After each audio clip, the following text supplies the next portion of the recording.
दिल्ली चुनाव का आरंभ है प्रचंड।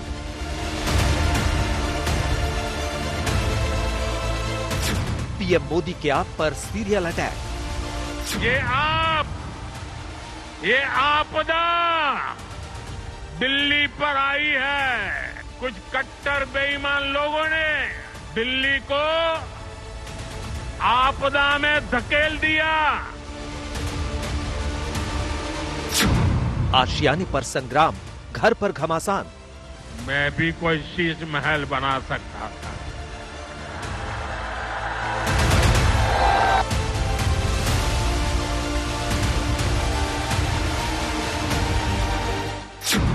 मोदी का वार, केजरीवाल का पलटवार। आपदा दिल्ली में नहीं आई, आपदा भाजपा में आई हुई है। सावरकर से केजरीवाल के हिंदुत्व की काट। वीर सावरकर जी के नाम पर नया कॉलेज भी बनने जा रहा है। ये दिल्ली चुनाव के पहले क्यों? क्या माहौल को सांप्रदायिक?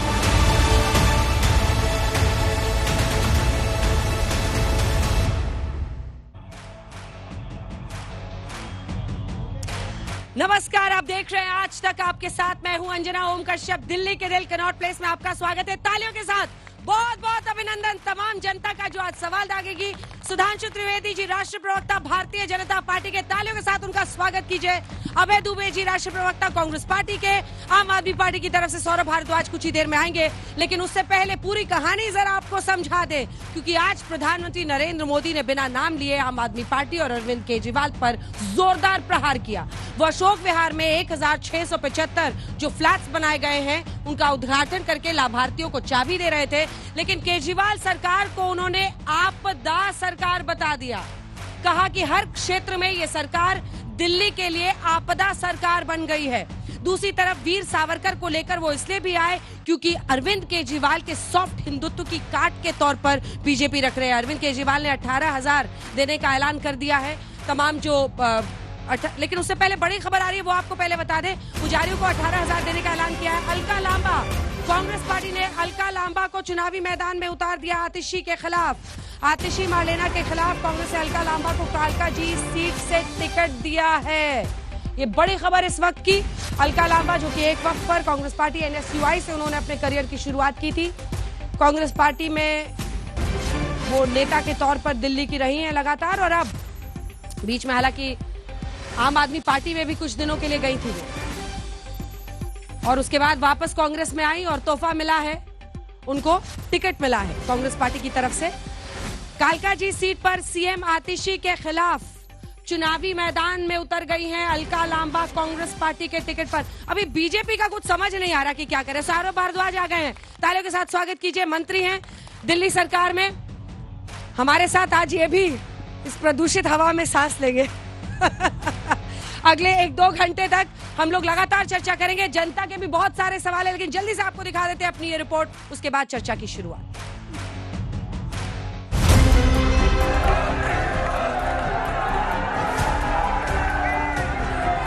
आपदा को नहीं सहेंगे, बदल के रहेंगे।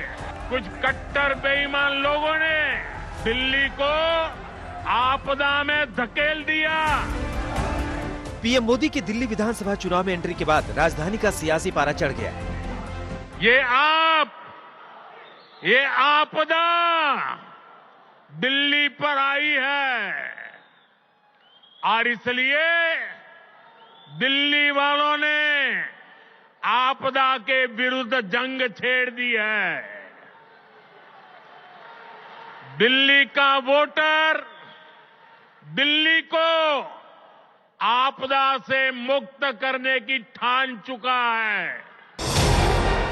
आरंभ है प्रचंड वाली शैली में पीएम मोदी ने दिल्ली के प्रचार युद्ध में आते ही आम आदमी पार्टी के खिलाफ हमलों की बारिश शुरू कर दी। अन्ना हजारे जी को सामने करके कुछ कट्टर बेईमान लोगों ने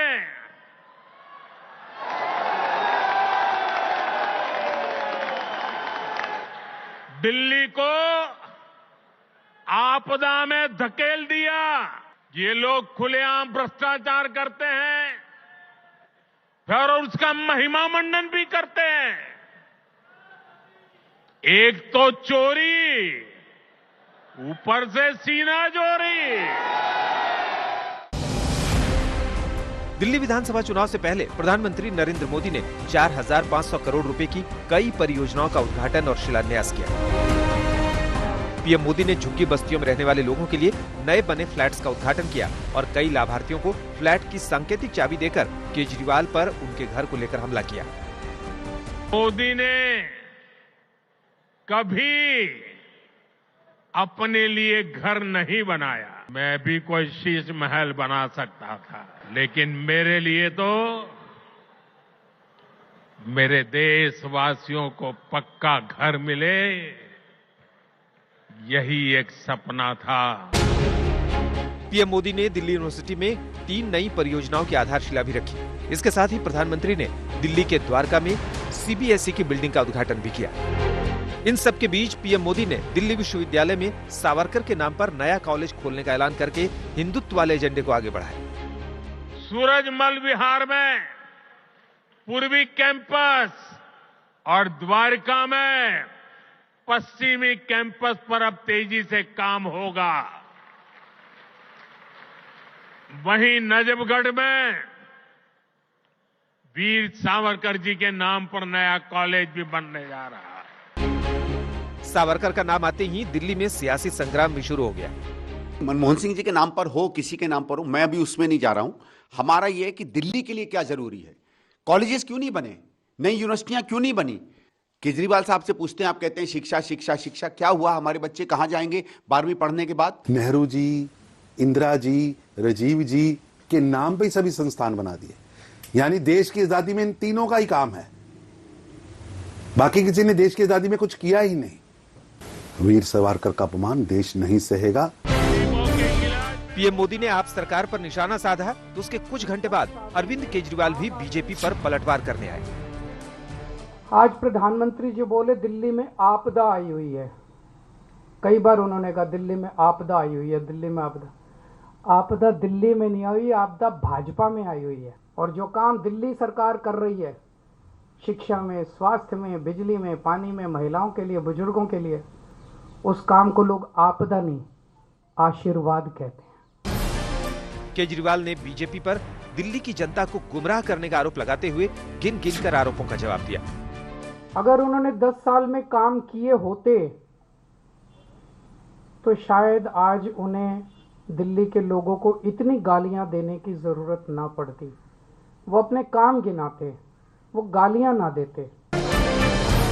सवाल है कि दिल्ली के दंगल में अब की बार कौन बाजी मारेगा और क्या इस बार राजधानी में भी भगवा परचम फहराएगा या आम आदमी पार्टी जीत का चौका लगाकर अपना राज कायम रखेगी। दिल्ली से हिमांशु मिश्रा के साथ आज तक ब्यूरो। तो आइए चर्चा की शुरुआत करते हैं। एक बार फिर तालियों के साथ आप सभी का बहुत बहुत अभिनंदन। सबसे पहला सवाल सुधांशु जी आपसे, अगर दिल्ली में वाकई आपदा आई है तो पॉइंट नंबर 1, जनता ने खुद 2 बार उन्हें चुना है। लोकसभा में तो 14, 19 आपको 7 सीट देते हैं, विधानसभा आते आते खत्म कर देते हैं आपको। दूसरा सवाल, अगर आपदा है तो आपदा प्रबंधन के लिए आपके पास इंतजाम क्या है, चेहरा कौन है, स्ट्रैटेजी कौन है, किसे कहां उतार रहे हैं, सब यहां पर ऐसे हवा हवाई चल रहा है, कैसे आपदा प्रबंधन करेंगे? माइक उठा लीजिए। पहले आपदा के बारे में अगर बताएं तो हमसे पूछने से पहले अन्ना हजारे जी से पूछ लीजिए, जिन्होंने शराब घोटाले पे चिट्ठी लिख के दी थी। उसके बाद प्रशांत भूषण, शांति भूषण, योगेंद्र यादव, किरण बेदी, कुमार विश्वास, और मुझे चाहिए जन लोकपाल की पार्टी वालों के अंदर एक लोकपाल बने थे एडमिरल रामदास, उनसे पूछ लीजिए ये आपदा कितनी बड़ी थी और विपदा कितनी बड़ी थी। मगर एक बात मैं कहना चाहूंगा, दिल्ली की जनता ने 2 बार इनको विश्वास भी बढ़ा दिया था। यह भारत के इतिहास के शायद ऐसा एकमात्र उदाहरण है जब किसी पार्टी को 70 में 67 और 70 में 62-63 सीटें मिली हों, 90%। मगर कितने अद्भुत उदाहरण दिए कि भारत के इतिहास का इकलौता उदाहरण है जब किसी मुख्यमंत्री ने जेल जाने के ऊपर कुर्सी नहीं छोड़ी।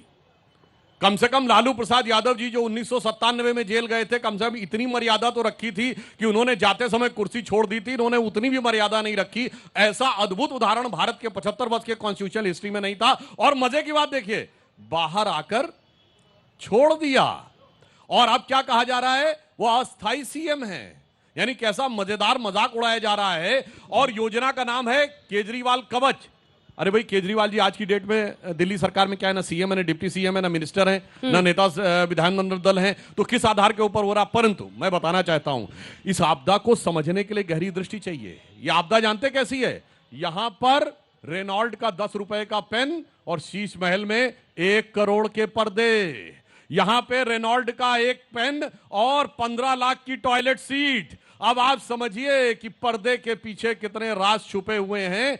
इसलिए यह बात कही गई। और अंत में मैं कहूंगा, दिल्ली का प्रदूषण हो, यमुना का प्रदूषण हो, लटकते हुए तार हो, पानी की अव्यवस्था हो, इतने प्रचंड बहुमत के बाद, और अब तो इनके पास एमसीडी भी है, उसके बाद भी अगर ये कर रहे हैं तो मुझे सिर्फ याद आता है कि दिल्ली की जनता ने 11 साल पहले इनको क्या समझा था कि ये तो बड़े मासूम हैं, भोले हैं, भ्रष्टाचार से लड़ने के लिए आए हैं। और आज दिल्ली की जनता ये कह रही है मानो कि बड़े मासूम लगते थे मेरे सनम, क्या से क्या हो गए देखते देखते। जिन्हें पत्थर से हमने बनाया सनम, वो खुदा हो गए देखते देखते।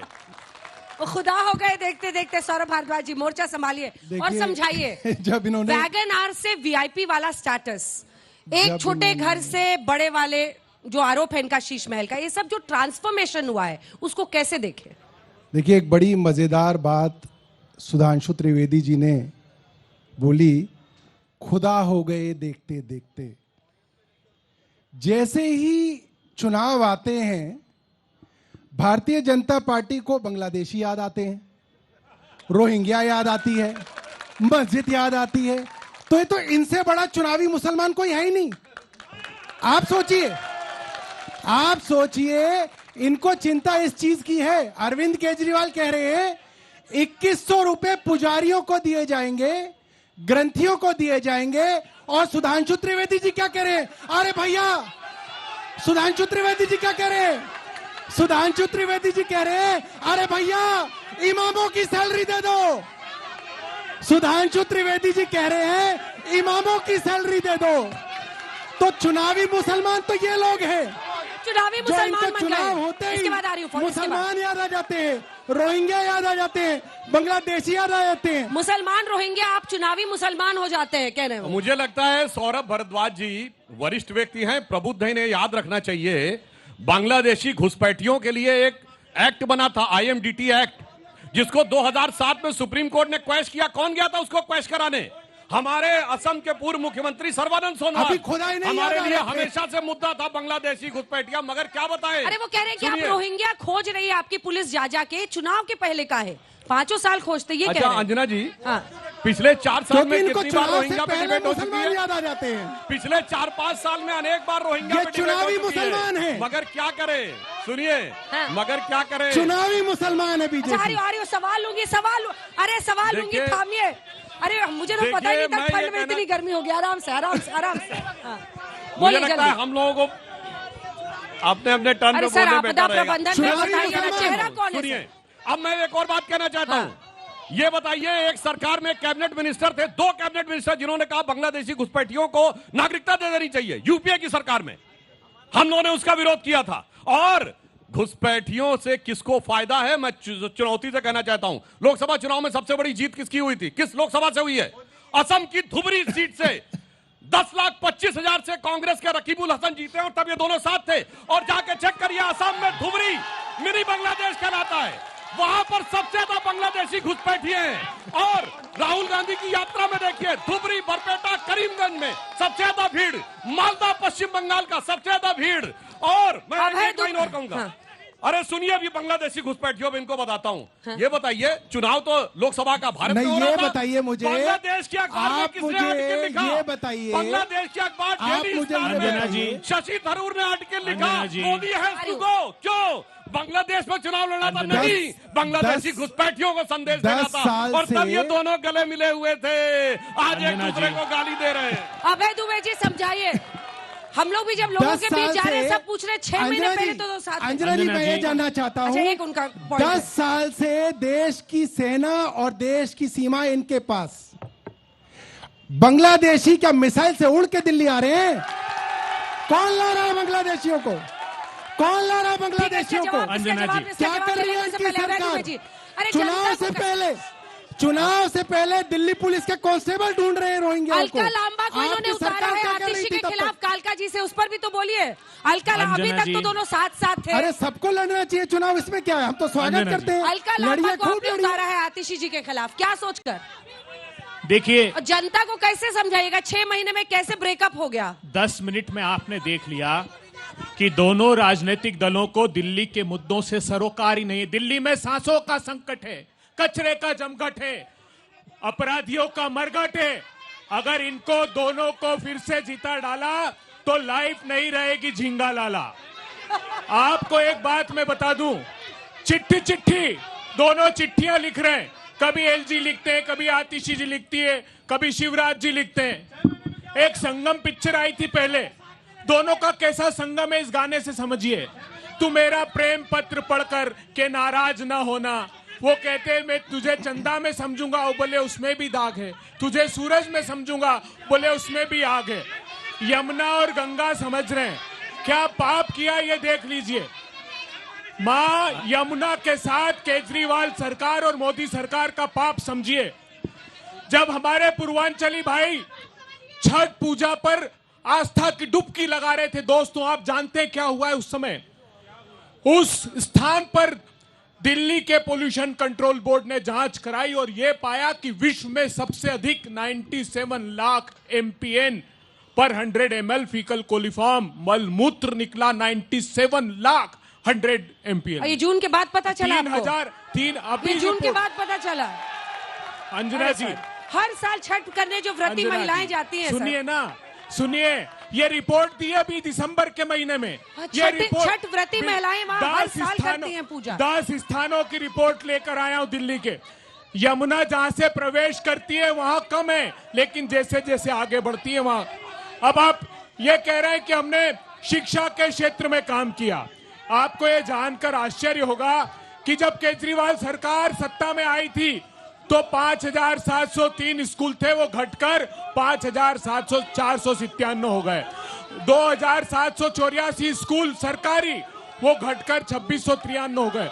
अपराध की हालत ये है, अपराध पर इतना बड़ा खुलासा अंजना जी, पूरे हिंदुस्तान के राज्यों को मिला लो, जितनी चोरी पूरे देश के राज्यों में नहीं होती उससे ज्यादा 4 लाख से अधिक लोग शिकार हुए चोरी का। आप क्राइम रेट आईपीसी का जानते हैं 1400, दिल्ली का क्राइम रेट 1400 जो देश का 258 है। 17,000 से अधिक बलात्कार हुए, 21,000 से अधिक अपहरण हुए। कौन दोषी है इसका ये बताइए। चलिए जल्दी से सुधांशु जी जवाब दीजिए, फिर मैं लोगों के सवाल लूंगी। कानून व्यवस्था जल्दी से, एक सेकंड। आज प्रधानमंत्री जी ने बड़ा झूठ बोला, ये शीश महल में रह रहे हैं तो प्रधानमंत्री हवा महल में रह रहे हैं।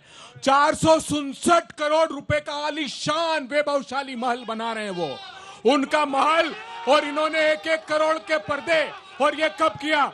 जब लोग सांसों के संकट में थे, जब कोविड की आपदा देश में आई थी, लोग ऑक्सीजन की कमी से तिल तिल कर तड़प कर दम तोड़ रहे थे, तभी अपने ऐश्वर्य का आडंबर को सुधांशु जी जल्दी से जवाब, जल्दी से जवाब। देखिए, शराब घोटाले से शीश महल तक दोनों बातें कहता हूं। देखिए, इनको कम से कम जिन लोगों ने सरकार चलाई है उन्हें समझदारी से बात करना चाहिए। प्रधानमंत्री आवास की सुरक्षा और एक ऐसा राज्य जो पूर्ण राज्य भी नहीं, मुख्यमंत्री आवास की सुरक्षा के बराबर होती है आज के जमाने में। प्राइम मिनिस्टर रेजिडेंस में एयर कवर भी होता है, प्राइम मिनिस्टर रेजिडेंस में एंटी मिसाइल की जरूरत होती है। अगर एटॉमिक अटैक हो जाएगा तो भी प्राइम मिनिस्टर ऑफ इंडिया के डिफेंस की जरूरत होगी। अब मैं बताना चाहता हूं, इन्होंने कहा दिल्ली का सरोकार। अंजना जी, मैं पूछना चाहता हूं, जब सरोकार था तो पहली सरकार दिल्ली में किसने बनवाई थी? आम आदमी पार्टी को।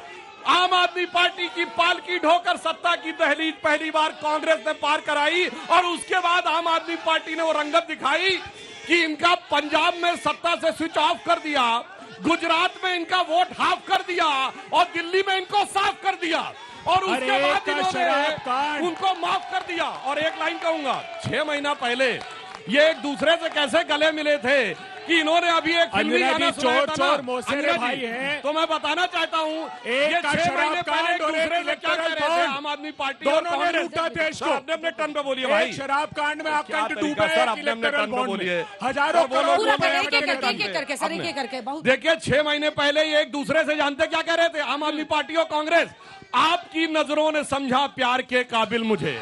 आज क्या कह रहे हैं? आज कह रहे हैं कि रहते हैं कभी जिनके दिल में हम जान से भी प्यारों की तरह बैठे हैं उन्हीं के कूचे में पर आज गुनहगारों की तरह। उसमें ये प्यार जो टूटा है 6 महीने में, ये एक तरफा था, क्या था? मतलब मामला समझ नहीं आया। देखिए, वो तो नीतीश कुमार भी इनके साथ कई बार मोहब्बत कर चुके, कई बार तलाक कर चुके, इसमें तो कोई बड़ी बात नहीं है।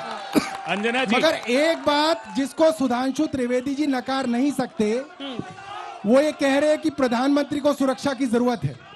प्रधानमंत्री से पहले भी मनमोहन सिंह प्रधानमंत्री रहे, उनसे पहले अटल बिहारी वाजपेयी प्रधानमंत्री रहे, कई प्रधानमंत्री रहे, क्या जरूरत आई? और सुधांशु त्रिवेदी जी बता दे, मैं झूठ बोल रहा हूं, 467 करोड़ रुपए का टेंडर छूटा है प्रधानमंत्री जी के निवास स्थान का, 467 करोड़ रुपए का। और उसी कोरोना के समय पे प्रधानमंत्री जी का 467 करोड़ रुपए का टेंडर हुआ है। ये बताइए 467 करोड़ रुपए कहां पे इस्तेमाल हुए? 32,000 स्क्वायर फीट का प्रधानमंत्री जी का निवास बनाया गया है दिल्ली के अंदर। और प्रधानमंत्री जी कह रहे हैं कि मेरे पास निवास नहीं है, प्रधानमंत्री जी कह रहे हैं कि उन्होंने घर नहीं बनाया। प्रधानमंत्री जी खुलेआम आज दिल्ली के अंदर झूठ कैसे बोल सकते हैं? 467 करोड़ का टेंडर है, गूगल कर लीजिए, विकिपीडिया के ऊपर पड़ा हुआ है। चले जल्दी से अंजना जी, किसको किसको सवाल पूछा, हाथ उठाए, जल्दी आए, जल्दी अंजना जी, अंजना जी। मैडम, मैं एजुकेशन का स्टूडेंट हूँ। अभी 3 बच्चों की डेथ हुई थी ओल्ड राजेंद्र नगर में, उसके बाद भी अभी बारिश हुई है, उसमें सीवर लाइन के बाद अभी भी सफाई नहीं हुई है, अभी भी पानी जल भराव की समस्या है। आपने क्या काम करे इतने साल में सर? 3 लोगों की जान चले। आपका हो चुका। मेरा सवाल यह है कि परिवारवाद पर सवाल है। वर्तमान प्रधानमंत्री 2014 में प्रधानमंत्री उम्मीदवार थे और वे परिवारवाद को लेकर दूसरे पार्टियों पे सवाल क्या है? परिवारवाद के निदान क्या हो, उसका मतलब परिवारवाद खत्म होना चाहिए। हाँ, अच्छा ठीक है। और कौन पूछा? जल्दी। सौरभ भारद्वाज जी से मेरा सवाल है कि जो 2100 रुपए की आप महिलाओं के लिए घोषणा कर रहे हो, पिछला महीना जो बीता दिसंबर, आप 1 महीने का दे के दिखाइए, आप अपने आप को साबित कीजिए कि आप देने के काबिल हो, आप दे सकते हो। एक बार 2100 रुपए दे के दिखाइए।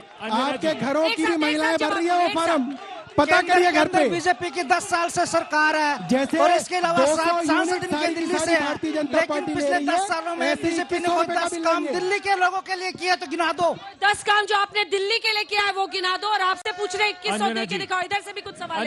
एक साथ सर, एक साथ। आपने एक योजना बनाई थी जिसमें गरीब बच्चों को विदेश भेजना था पढ़ने के लिए, पिछले 5 साल में एक बच्चा भी क्यों नहीं गया, इसका जवाब दीजिए। महिलाओं के लिए बार बार योजना निकाली जाती है, पंजाब में पूरी नहीं हुई, लोकसभा में पूरी नहीं हुई, और विधानसभा आते ही वो पूरी कब होगी? आप 200 यूनिट। मेरा सवाल सुधांशु जी आपसे सवाल है। एक सेकंड, थामिए। भारतीय जनता पार्टी, मेरा सवाल सुधांशु जी से है, सब्सिडी भरने के लिए। सुधांशु जी, दिल्ली में आम आदमी पार्टी को जिम्मा मिला, उन्होंने काम किया बिजली, पानी, शिक्षा, स्वास्थ्य पर। आपको जिम्मा दिया है कानून व्यवस्था का। अमित शाह जी क्या कर रहे हैं कानून व्यवस्था पर? मुझे जवाब चाहिए। आज भी दिल्ली की महिलाएं बाहर निकलने में अनसेफ महसूस करती हैं। 2 आखिरी सवाल है, जल्दी इधर से किसी। मेरा सवाल सौरभ भारद्वाज जी से है। नरेश यादव जो महरौली के एमएलए हैं, उन्होंने कुरान शरीफ की डिसरेस्पेक्ट करी थी, उस पे इनका क्या स्टैंड है? जल्दी। मेरा सवाल आम आदमी पार्टी से है। जिस ये झाड़ू के चिन्ह पर आए, वही दिल्ली के सफाई कर्मचारियों के बारे में इन्होंने क्या किया? अरविंद केजरीवाल ने कहा था कि मैं एमसीडी मुझे दे दो, दिल्ली के तमाम सफाई कर्मचारियों को पक्का कर दूंगा। आज तक कच्चा है, बेचारे दर की बीमारी से जूझ रहे हैं। इन्होंने सफाई कर्मचारियों के साथ छल किया है। 8,000 करोड़ रुपया सफाई का कहाँ गया? अंजना जी, दिल्ली पंजाब में इन्होंने घोषणा किया था कि हर बहनों को 1000 रुपया देंगे। मार्च में 3 साल हो जाएगा, 1 भी रुपया इन्होंने नहीं दिया है, खाली फ्रॉड कर रहे हैं। मैं एक छोटा सा सवाल है पूरी आप पार्टी से, सबसे, आज चुनाव से पहले, चुनाव के समय में आपको पुजारी याद आ रहे हैं, क्यों? एक साथ मेरा सौरभ भारद्वाज जी से ये सवाल है कि वो कहते हैं कि हमने स्वास्थ्य पे काम किया, मोहल्ला क्लिनिक पे हमने बेहतर से बेहतर काम किया है। तो मैं ये पूछना चाह रहा हूँ कि अरविंद केजरीवाल ने बिजली, पानी, शिक्षा, स्वास्थ्य इन सब पे काम किया है, फिर भी बीजेपी ये कह रही है कि हम सरकार बनाएंगे। तो क्या इस वहम का इलाज मोहल्ला क्लिनिक में है आपके? अंजना जी, देखिए सबसे बड़ी बात यह है, देश के सबसे बड़े पद पे बैठे प्रधानमंत्री जी को 10 साल तक सरकार चलाने के बाद कोई ऐसी बड़ी बात नहीं है जो वो कह सके कि मैंने दिल्ली के लिए ये किया। आज 10 साल बाद प्रधानमंत्री जी आके क्या कर रहे हैं? वो एक ईंट लगा के शिलान्यास कर रहे हैं कि कॉलेज बनेंगे 10 साल बाद, 15 साल बाद कॉलेज बनेगा, उसका नामकरण आज कर दिया। अरे प्रधानमंत्री जी, अभी तक आपने क्या किया? दिल्ली वालों के लिए आपने क्या किया? आप ये बताइए ना। अरविंद केजरीवाल ने बिजली पे काम किया, शिक्षा पे काम किया, पानी पे काम किया, अनऑथराइज कॉलोनियों के अंदर सीवर लाइन डलवाई, पानी की लाइन डलवाई, अनऑथराइज कॉलोनियों के अंदर सड़कें डलवाई। प्रधानमंत्री जी और भारतीय जनता पार्टी बताए कि उन्होंने दिल्ली वालों के लिए क्या किया, 10 सालों तक क्या काम किया उन्होंने। कोई एक काम नहीं है उनके पास गिनवाने के लिए। सिर्फ और सिर्फ 10 साल तक भारतीय जनता पार्टी ने अरविंद केजरीवाल को गालियां दी। इनसे पूछो आगे क्या करोगे? कह रहे और गालियां देंगे अरविंद केजरीवाल को, काम कुछ नहीं करेंगे, सिर्फ गालियां देंगे, सिर्फ गालियां देंगे। काम बताओ। आज भारतीय जनता पार्टी के ये हालात है, इनके पास पूरी की पूरी दिल्ली भारतीय जनता पार्टी के पास एक नेता नहीं है जो अरविंद केजरीवाल का आपके सामने खड़ा करके बता दे कि हमारा ये नेता है। इनके पास एक एजेंडा नहीं है, इनके पास एक नीति नहीं है, इनके पास एक प्लान नहीं है कि कोई प्लान ये रखे कि दिल्ली वालों के लिए आने वाले 5 सालों में क्या करेंगे। क्या करोगे? अरविंद केजरीवाल को गाली देंगे और गाली देंगे, बस यही काम करेंगे। अरे कोई काम तो बताओ, आप क्या करोगे? आपका एजेंडा क्या है? बात यह है कि भारत के इतिहास देंगे, बोल चुके आप लोग क्या करोगे? 2100 रुपए का विरोध करोगे, पुजारियों को पैसे आप सुनिए मंत्री जी। अब देखिए, भारत के इतिहास का सबसे शक्तिशाली बहुमत लेने के बाद हमसे पूछ रहे हैं कि काम क्या किए। अरे हमने जो काम किए वो पूरे देश में दिखाई पड़ रहा है। 5वीं बड़ी अर्थव्यवस्था बनाया, 4था बड़ा स्टॉक एक्सचेंज बनाया, 3रा बड़ा ऑटोमोबाइल का मैन्युफैक्चर बनाया, 2रा बड़ा मोबाइल हैंडसेट का मैन्युफैक्चर बनाया, डिजिटल में सबसे नंबर 1 पे पहुंचाया। मगर इनकी मजेदार बात देखिए, ये कहते हैं चेहरा नहीं है। अरे इनका तो मुख्यमंत्री है, वो चेहरा नहीं है। अरे भाई मुख्यमंत्री आतिशी है और कह रहे मुख्यमंत्री चेहरा नहीं है। मुख्यमंत्री चेहरा नहीं, मुखौटा है। आप सोचिए, ऐसा आपको उदाहरण नहीं मिलेगा। कारण क्या है? पूरी बात कर लूं। कारण यह है कि इनके साथ आते आते ऐसे असर पड़ी कि इनकी सरकार थी तो पीएम के ऊपर सुपर पीएम होता था, अब उनमें सीएम के ऊपर सुपर सीएम है। खरबूजे को देख के खरबूजा रंग बदलता है। अंजना जी, अच्छा एक सेकंड, आप लोग यहाँ मोदी के नारे लगा रहे हैं। मुझे बताइए, मोदी जी सीएम तो बनेंगे नहीं, पीएम है, तो सीएम का चेहरा कौन है?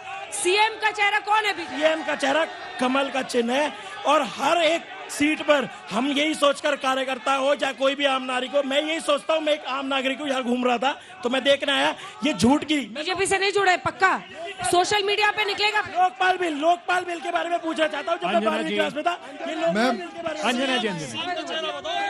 अंजना जी, आप एक बात देखिए। अंजना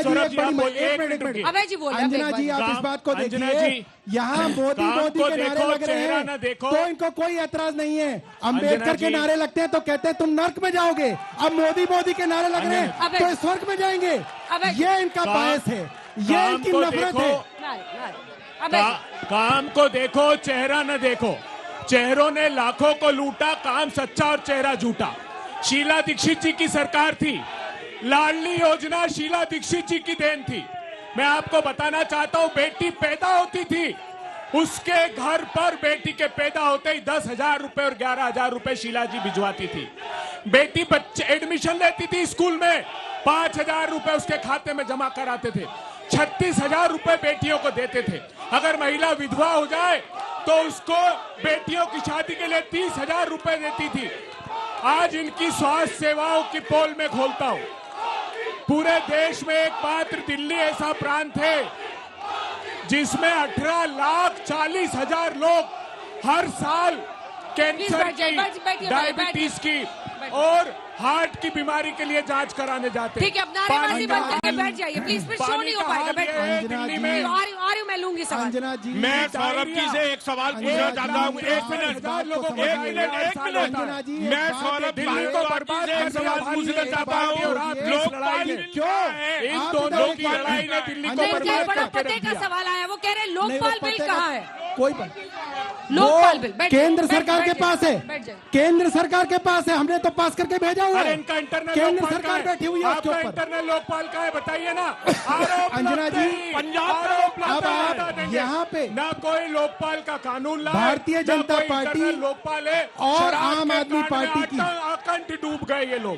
दिल्ली को नर्क अब बना दिया। एक सवाल इधर से लेते हैं, एक सवाल उधर से, बारी बारी से। देखिए, अरे शांत रहिए, सब शांति बनाए रखिए।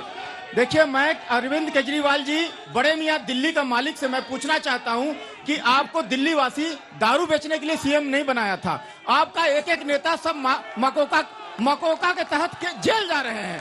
तो आप जो है ना, कि अरविंद केजरीवाल जी मेरा कोई दुश्मन नहीं है, एक बात जान लो, मेरा भैंस खोल करके नहीं ले गया। लेकिन मैं उससे पूछना चाहता हूं कि आपको जो है, आप जो है एक एक नेता आपका जेल में जा रहे हैं। आप दो चीज करा लीजिए, अपने आप को कट्टर ईमानदार कहते हैं ना, अरविंद केजरीवाल जी अपने आप को कट्टर ईमानदार कहते हैं। दो चीज करा लीजिए, नार्को पॉलीग्राफी टेस्टिंग और ब्रेन मैपिंग लाइव सारा देश को दिखा दीजिए, आप कितना कट्टर ईमानदार हैं। अंजना जी, आपको एक चीज के लिए कहीं नहीं जाना पड़ेगा। अंजना जी, आपको कहीं नहीं जाना। आज एक सेकंड रुक जाओ भैया। आपको कहीं पे कुछ टेस्ट करने नहीं जाना। आज यहाँ पे आपकी जो छोटी सी पंचायत है, इसमें पूरा देश तय कर लेगा क्या हो रहा है। सुनिए, आम आदमी पार्टी का समर्थक जय भीम कह रहा है और बीजेपी वाले मोदी कह रहे हैं। क्यों भाई, तुम्हें जय भीम बोलने में शर्म आती है? जय भीम से तुम्हें नफरत है? तुम क्यों नहीं जय भीम बोलते? बोलो ना, जय भीम बोलो। अरे जय भीम बोलो ना, शर्म क्यों आ रही है तुम्हें? क्यों मोदी कर रहे हो?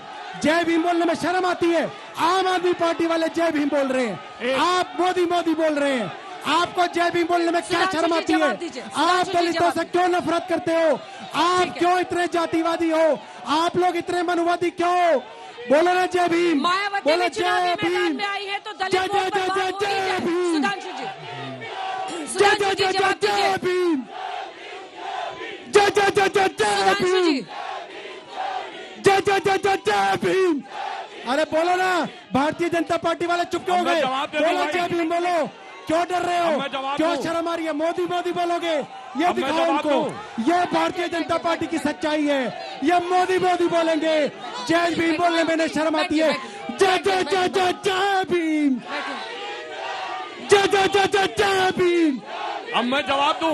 जय जय जय जय जय भीम। ऐसे नारे लगवाने से कैसे चलेगा भाई? सुधांशु जी, आप खुद ही नारे आपकी पार्टी को शर्म आती है जय भीम बोलने में? ये रैली नहीं है भाई। मंत्री जी, मोदी बोल रहे हैं। मंत्री जी, चुनाव की रैली मत बनाइए। अम्बेडकर से बड़े हो गए मोदी, अम्बेडकर से बड़े हो गए मोदी, अम्बेडकर से बड़े हो गए मोदी। जय जय जय जय जय भीम। इसको रैली मत बनाइए, रैली मत बनाइए। हो गया मंत्री जी। जय जय जय जय जय भीम। देखिए, भारतीय जनता पार्टी वालों से जय भीम नहीं बोला जा रहा। जय जय जय जय जय भीम। बैठिए, आप लोग बैठिए, सबको बिठाया। जय जय जय जय जय भीम, जय जय जय जय जय भीम। क्या कर रहे हैं? जय जय जय जय जय क्या कर भीम। रहे हैं सौरभ जी? बस कीजिए। अरे भारतीय जनता पार्टी वाले बोलो ना, ये रैली नहीं है आपकी, बोल के दिखाओ। प्लीज इसको रैली मत बनाइए। जवाब दे दूं? सुधांशु जी, अब मैं जवाब दे दूं भाई? ये आपकी पार्टी का चरित्र बैठ जाइए, बैठिए सब लोग। ये आपकी पार्टी का, भारतीय जनता पार्टी का ये चरित्र है। सौरभ जी, जय भीम नहीं बोला बस कीजिए सौरभ जी। मोदी बोलेंगे। अरे मंत्री जी बस कीजिए, तमाशा मत कीजिए, रैली थोड़ी है प्लीज। ये लोग कैसे अराजकता करते हैं? मंत्री होकर यहाँ पे भाषण दे रहे हैं। मैं बताता हूँ, अगर इन्होंने डॉक्टर अंबेडकर के बारे में आर्टिफिशियल एआई से जनरेटेड एक फोटो बनाई जिसमें डॉक्टर अंबेडकर आशीर्वाद दे रहे हैं इनको, इनका भीम के प्रति प्रेम आर्टिफिशियल है। और मैं दूसरा कहना चाहता हूँ, इन्होंने धारा 370 में विरोध किया था। इस देश में एक ही हिस्सा ऐसा था जहाँ वाल्मीकि समाज के तुम्हारा बेटा बेटी पढ़ जाएगा। सिर्फ क्या शर्मानी चाहिए।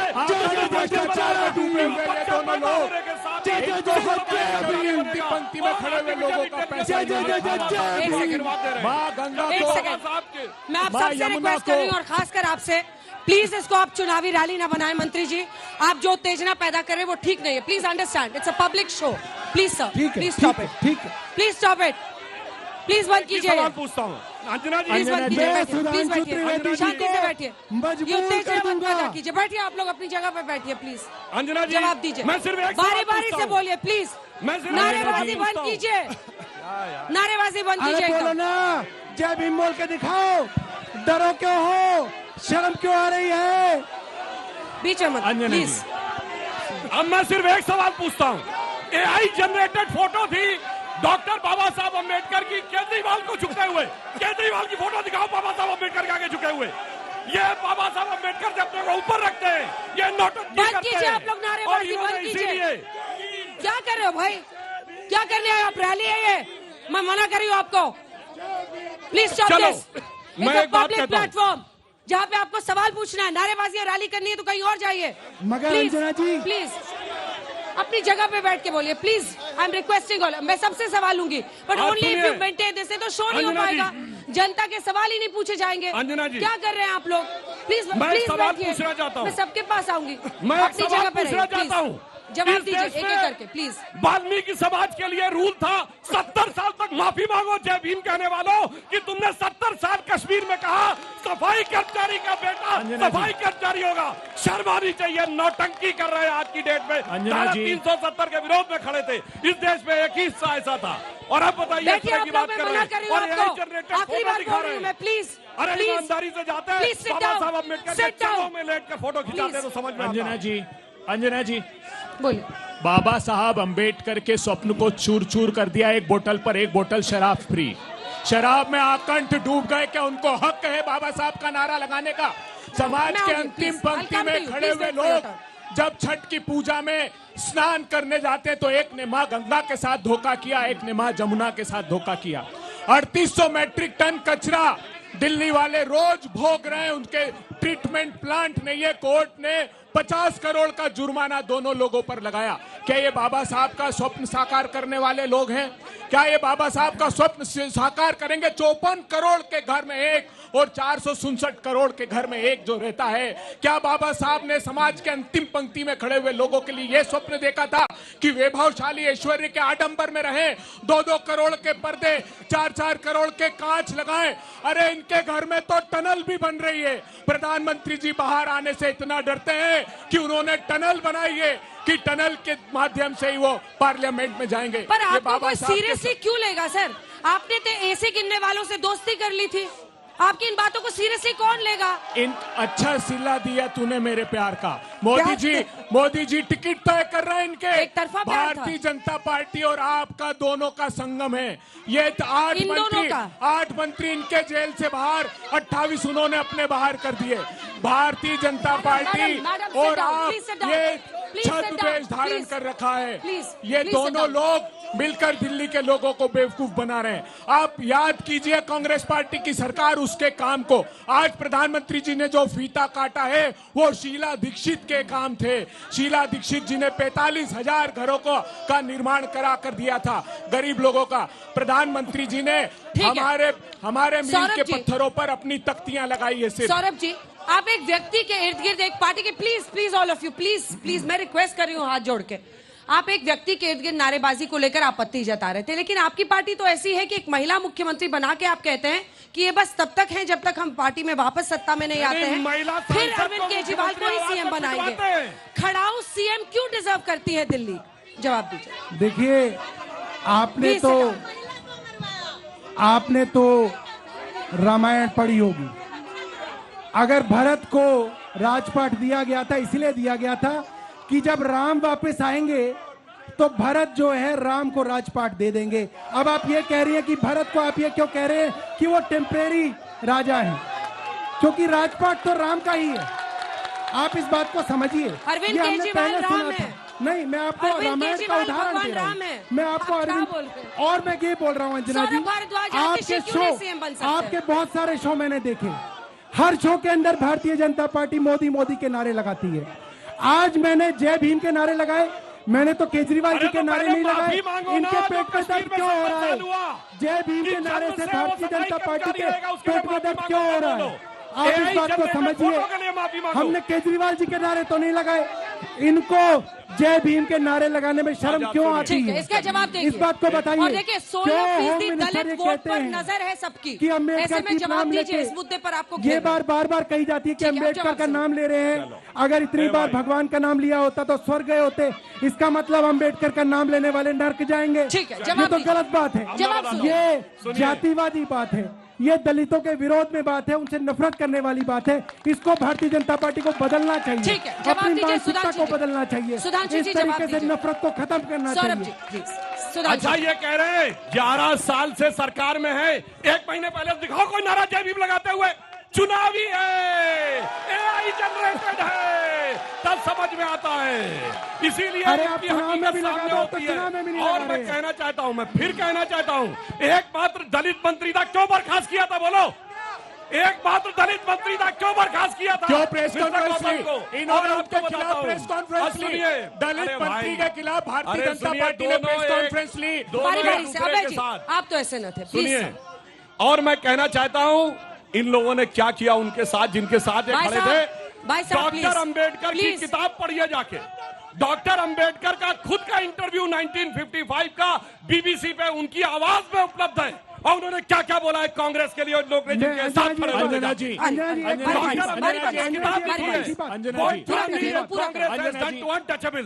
पढ़ो जाके। डॉक्टर अंबेडकर ने कहा है, सुनिए सुनिए सुनिए सुनिए,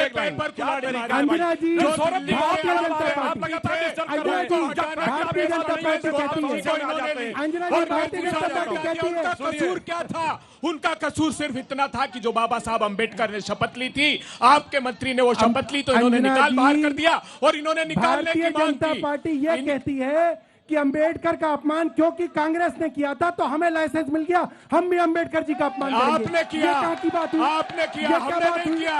कांग्रेस पार्टी ने बाबा साहब अम्बेडकर को संविधान रचने के लिए संविधान बनाने के लिए मंत्री जी, आप मंत्री तोड़ने सारे नियम तोड़िएगा। संविधान सभा चलिए में सुधांशु जी जवाब भाई, दीजिए। मैं तो कह रहा हूँ 1 महीने पहले का एक दिखाओ तो तब समझ में आए। ये नौटंकीबाज लोग ऐसे ही करते रहते हैं। और मैं आप लोग जगह पे रहिएगा, अपनी अपनी जगह पे, तभी मैं सवाल लूंगी। सुनिए, आपका सवाल हो चुका है। 1 मिनट।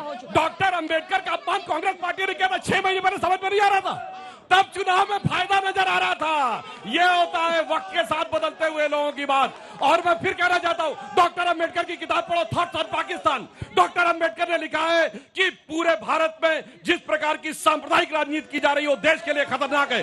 डॉक्टर अंबेडकर ने अपनी किताब थॉट्स ऑन पाकिस्तान में पेज नंबर 100 से 105 के बीच में लिखा है कि मुस्लिम समाज के लिए भाईचारा सिर्फ पद के अपार्टमेंट है, बाहर वालों के लिए हिफाजत। बोलो जय भीम, बोलो जय भीम। ठीक है, मैं 5 सवाल लूंगी, आप लोग अपनी जगह पे रहिए, अपनी जगह पे रहिए, मैं आ रही हूँ बारी बारी से।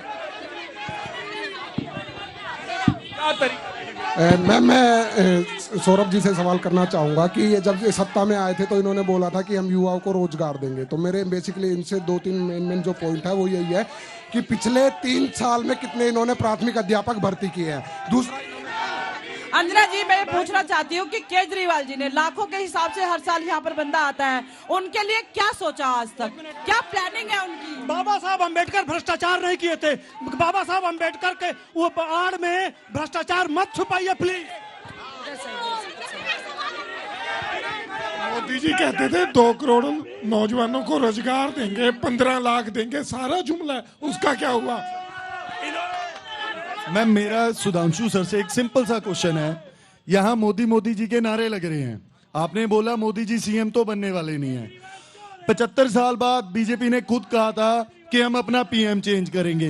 पहले तो इनसे अपने पीएम का नाम पूछना चाहते हैं जो 75 साल बाद अगले साल बदलेगा। और दूसरी बात इंपॉर्टेंट, बीजेपी का दिल्ली का सीएम कैंडिडेट कौन है?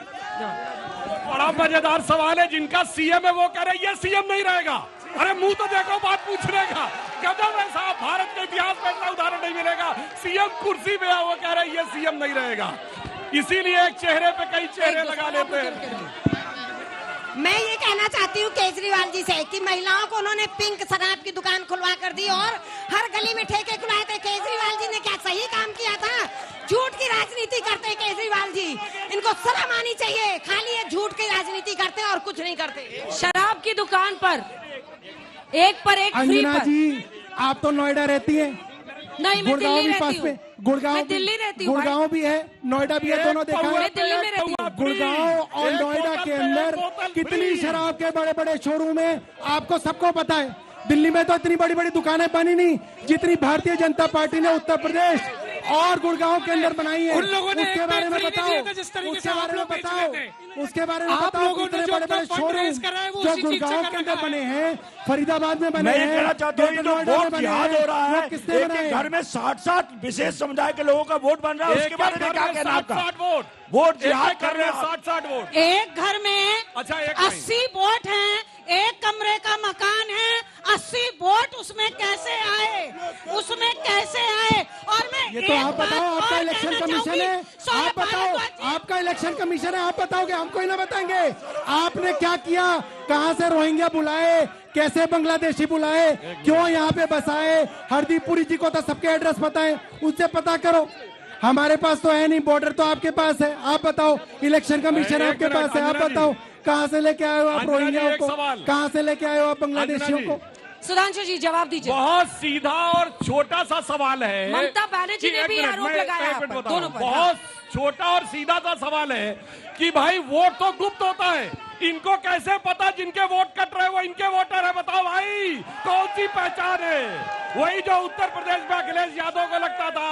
अंजना जी, पर्दे में रहने दो। मैं बता देता हूँ अंजना जी, मैं बता देता हूँ, पर्दा जो उठ गया क्योंकि अरविंद केजरीवाल जी ने प्रेस कॉन्फ्रेंस करके पूर्वांचली भाइयों के नाम और उनका पूरा कुछ बताया कि पूर्वांचल के वोट कट रहे हैं। इसका मतलब अरविंद केजरीवाल और आम आदमी पार्टी के वोट काटे जा रहे हैं, क्योंकि पूर्वांचली भारतीय जनता पार्टी को वोट नहीं डालते, क्योंकि भारतीय जनता पार्टी हर बार छठ पूजा का विरोध करती है, छठ घाट तोड़ती है, छठ पूजा बनाने नहीं देती है और पूर्वांचलियों को गुजरात से मार के भगाते हैं, पूर्वांचलियों को ये महाराष्ट्र से निकाल के भगाते हैं।